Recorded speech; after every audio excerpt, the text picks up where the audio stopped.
Hola, aquí Made Up of Stardust con una duda estúpida. ¿Quién es el malo de la Biblia? Me explico. Sé que cualquier cristiano, judío, musulmán o incluso gente que no tenga mucha relación con las religiones abrámicas, pero sepa de lo que van, responderá al momento que el malo es el diablo, pero... ¿cuánto de cierto hay en eso? Vale, en primer lugar quiero dejar algo bien claro. Yo no creo en dioses ni diablos. Para mí son personajes literarios, y aunque hablaré de ellos y de cuál es el malo, lo haré siempre como lo haría si estuviésemos hablando de Voldemort y Harry Potter. No existen, pero se puede discutir acerca de lo que piensas de ellos como personajes en el contexto de las historias en que aparecen. Lo digo porque no faltará el que piense que si no muestro al diablo como el malvado absoluto e indiscutible, soy satánico o algo así. No creo en Satán, así que no puedo ser satánico. Por alguna razón hay un montón de gente que me acusa de serlo solo por decir que soy ateo. Lo cual no tiene ningún sentido, dado que por extensión serlo implica que tampoco creo en seres míticos relacionados con él como ángeles y demonios. Aclarado esto, comencemos. Bien, un día Dios decide crear ángeles para que los sirvan. Dios es un ser sin necesidades que aunque las tuviese podría satisfacérselas a sí mismo con un solo pensamiento, pero como sus acciones son inescrutables, decide crearse a unos sirvientes con consciencia y deseos propios, pero que estén sujetos por completo a su dominio. Vale, pensemos en eso un rato. Si lo que él quiere son sirvientes, ¿por qué no crear algo más parecido a un robot? Ya sabéis, algo que cumpla las funciones que quieres, pero que carezca de anhelos personales. Porque siempre que una conciencia es libre, sufre al no estarlo el cuerpo del que forma parte. La única razón por la que alguien querría ser sirviente es por una remuneración o por una devoción malsana. Por tanto, Dios, si no quería hacer sufrir a otros, podía o bien crear seres sin consciencia que no fuesen a sufrir por su esclavitud, o seres que lo amasen por naturaleza y lo sirviesen por gusto. En su lugar, crea conciencias aleatorias, cada una de las cuales tiene sus diferentes deseos y aspiraciones, pero les obliga a servirlo a todas por igual. Y sigo sin entenderlo, ¿servirlo en qué? ¿Los tenía todo el día arrodillados alabándolo o inventaba necesidades que no tenía para que se las cumpliesen, como hambre o sed? Ahora tenemos, por voluntad divina, a toda una especie de seres conscientes, los ángeles, que están esclavizados bajo las órdenes de un gobernador no electo que no vela por el bienestar de dichos ángeles ni se interesa lo más mínimo por sus deseos. Entre ellos hay uno que destaca, Lucifer, cuyo nombre sugiere que es quien trae la luz. Lucifer es creado por Dios con la intención de que sea el ángel más bello e inteligente de todos, el ángel perfecto, por decirlo así, ¿cierto? Pues no. Es verdad que lo crea bello, listo, etc., pero si Dios quiere un ángel perfecto, no querrá que este ángel le desobedezca. Y si crea un ángel con el poder mental lo suficientemente grande como para cuestionarse el orden jerárquico y rebelarse, entonces solo podemos suponer que el Dios todopoderoso y omnisciente quería que lo desobedeciesen, o si no quería que lo desobedeciesen y aún así pasó, carece de omnisciencia y omnipotencia. Dejando esto a un lado, Lucifer se encuentra en el meollo de este asunto. Es un ángel lo suficientemente listo como para darse cuenta de que tener a toda una especie esclavizada sin motivo, ignorando sus deseos y sin reconocérseles derecho alguno, es injusto. El artífice de dicha injusticia es un ser que todo lo puede hacer, pero aún así decide no otorgar la felicidad que conlleva la libertad a los ángeles y en su lugar los mantiene bajo un yugo que no necesita conservar, porque solo podemos suponer tenerlos así lo hace disfrutar por alguna razón. Pero ¡hey! Sus caminos son inescrutables, ¿no? Grandes hombres a lo largo de la historia han visto oprimidos a sus respectivos pueblos y se han rebelado contra los gobiernos que los atormentaban. Los que han vencido son héroes nacionales, los que no son olvidados o conocidos como delincuentes. En el caso que tratamos, creo que nos encontramos con la segunda opción. Lucifer se rebeló en contra del régimen totalitario y dictatorial de Yahvé para liberar a los suyos de la esclavitud. Evidentemente, muchos ángeles seguirían bajo el mandato de Dios, pues es muy raro que los dictadores sean traicionados por sus ejércitos, aun cuando la desaparición de dicho dictador les pudiese beneficiar. Sin embargo, habría dado lo mismo que todos los ángeles se hubiesen vuelto en su contra, dado que, si Dios es todopoderoso, jamás tuvieron ninguna oportunidad. Yahvé, que es omnisciente, siempre supo que si creaba a los ángeles con consciencia y traía a la existencia a Lucifer, estos se rebelarían, y a pesar de ello, los creó. Siempre supo que si los esclavizaba, terminarían por enfrentarse a él, y sin embargo los esclavizó. ¿Cuáles eran realmente sus intenciones? ¿Tener a un grupo de conciencias sufriendo por falta de libertad y de paso poder torturar a las que osasen pedir aquello que hoy nosotros damos por hecho? Porque, no lo olvidemos, nosotros tenemos democracia y hemos abolido la esclavitud. El gobierno que Dios ejercía sobre los ángeles no se ve hoy en día ni en las peores dictaduras militares tercermundistas. Podemos decir, con total probabilidad de acertar, pues, que Yahvé habría sido el peor gobernante de todos, pues su reino al completo estaría dedicado a satisfacer necesidades que no tiene. Es decir, esclavizaba porque sí, no por comodidad, como lo hicieron otros malos reyes que, si bien no deben justificarse, al menos tenían una razón mejor que la de Yahvé para hacerlo.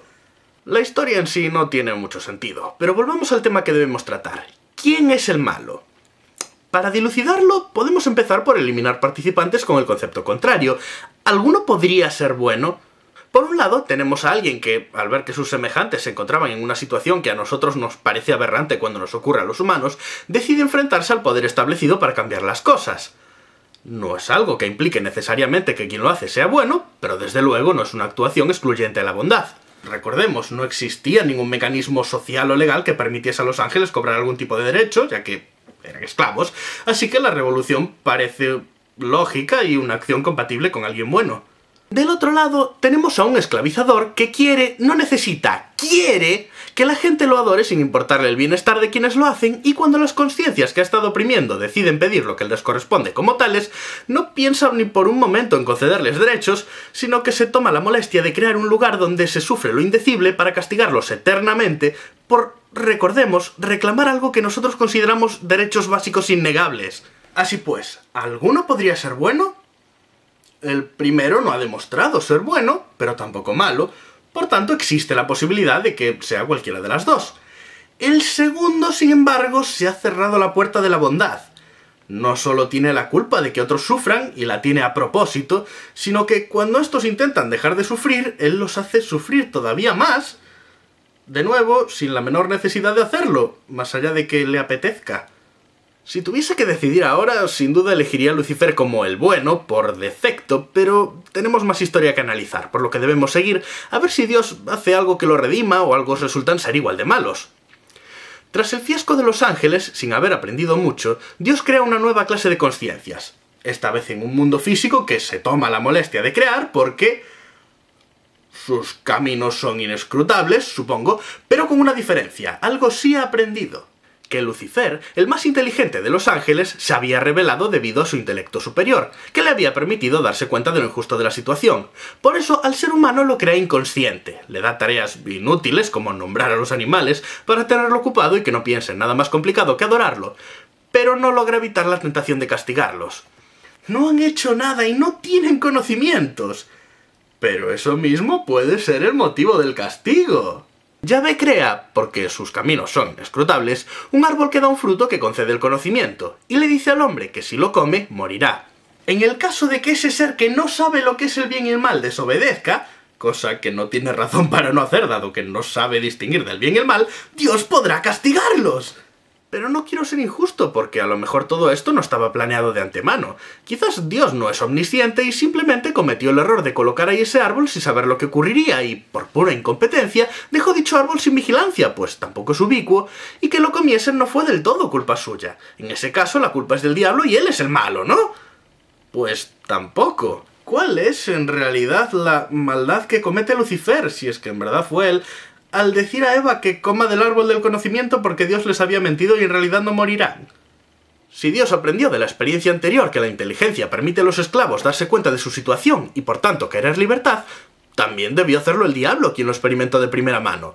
Así que ese malvado que nos costó el Edén, en realidad lo que hizo fue arriesgar el pellejo escapando de su prisión con la única intención de darnos el poder para salvarnos del yugo del superdictador mágico que esclavizó a los suyos. ¡Qué malvado! Nos permitió distinguir las cosas que están bien de las que están mal, entre ellas la esclavitud a la que estábamos sometidos por el gobierno de Yahvé.